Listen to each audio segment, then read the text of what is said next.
अब यहां पर ये जो कार्बन है वो एक कार्बन से अटैच है, तो ये वाला जो कार्बन है वो कहलाएगा आपका प्राइमरी कार्बन।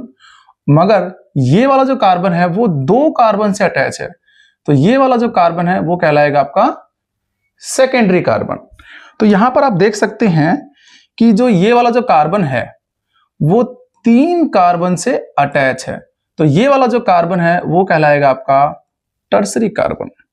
तो यहां पर आप देख सकते हैं, तो ये जो कार्बन है, ओके,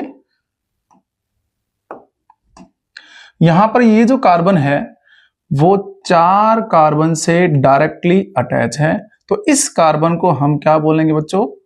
क्वाटरनरी कार्बन। तो यहां पर एक बात नोट करने की है कि प्राइमरी कार्बन के पास कितने हाइड्रोजन है? तीन हाइड्रोजन है। सेकेंडरी कार्बन के पास कितने हाइड्रोजन है बच्चों? दो हाइड्रोजन है। टर्सरी कार्बन के पास एक हाइड्रोजन है, और जो क्वाटरनरी कार्बन है उसके पास कोई भी हाइड्रोजन प्रेजेंट नहीं है, क्योंकि जो कार्बन की जो वैलेंसी होती है वो मैक्सिमम 4 होती है। तो यहां पर quaternary carbon is possible but quaternary hydrogen is not possible. तो यहां पर जो OH है वो आपका प्राइमरी कार्बन से अटैच है, तो यहां पर कहलाएगा प्राइमरी अल्कोहल। यहां पर जो OH है वो सेकेंडरी कार्बन से अटैच है, तो ये जो अल्कोहल है आपका क्या कहलाएगा? Secondary alcohol. यहां पर जो OH है वो आपका टर्सरी कार्बन से अटैच है, तो इसे हम क्या बोलेंगे बच्चों? Tertiary alcohol. तो यहां पर जो NH2 है वो प्राइमरी कार्बन से अटैच है, ठीक है, यहां पर जो NH2 है वो प्राइमरी कार्बन से अटैच है, तो ये क्या कहलाएगा आपका? प्राइमरी अमाइन कहलाएगा। तो यहां पर आप देख सकते हैं कि जो NH2 है, जो आपका NH2 है वो आपका सेकेंडरी कार्बन से अटैच है। यहां जो NH2 ग्रुप है वो सेकेंडरी कार्बन से अटैच है, बट ये आपका सेकेंडरी अमाइन नहीं है, ये आपका कहलाएगा प्राइमरी अमाइन। ध्यान दीजिए, ये आपका बहुत ही इंपॉर्टेंट पॉइंट है नोट करने का। ये आपका क्या है? प्राइमरी अमाइन है। यहां पर हम कह सकते हैं कि जो NH2 है वो सेकेंडरी कार्बन से अटैच है, बट ये जो अमाइन है वो आपका प्राइमरी अमाइन है। तो आपका सेकेंडरी अमाइन क्या होगा? तो आपका CH3NH ये आपका क्या होगा बच्चों? ये आपका होगा सेकेंडरी अमाइन, ठीक है। और अगर हम बात करें CH3N CH3 ये आपका होगा टर्सरी अमाइन। तो आप ध्यान दीजिएगा कि अल्कोहल के केस में आपका अलग है और अमाइन के केस में अलग है। अगर NH2 है तो प्राइमरी अमाइन, NH है तो सेकेंडरी अमाइन, और अगर N है तो वो टर्सरी अमाइन।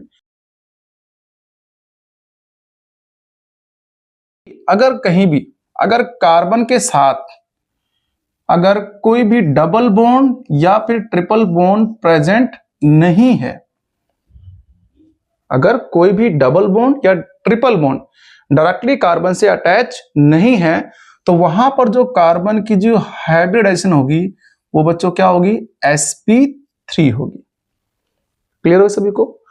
दूसरा बेटा पॉइंट है, अगर कार्बन के साथ कोई एक डबल बॉन्ड प्रेजेंट है जो उससे डायरेक्टली अटैच है, अगर कार्बन के साथ कोई डबल बॉन्ड डायरेक्टली अटैच है, तो उस कार्बन के अंदर जो हाइब्रिडाइजेशन होगी बच्चों क्या होगी? वो sp2 हाइब्रिडाइजेशन होगी, ठीक है। थर्ड पॉइंट आपका कि अगर किसी कार्बन के साथ कोई ट्रिपल बॉन्ड डायरेक्टली अटैच है, तो उस कार्बन के अंदर sp हाइब्रिडाइजेशन होगी। अब इसी को हम यहां पर जो हमारा क्वेश्चन है उसी में अप्लाई करते हैं। यहां पर ये कार्बन है, ठीक है, इस कार्बन के साथ एक डबल बॉन्ड डायरेक्टली अटैच है, तो अगर एक डबल बॉन्ड डायरेक्टली अटैच है तो कार्बन की हाइब्रिडेशन क्या होगी बच्चों? sp2।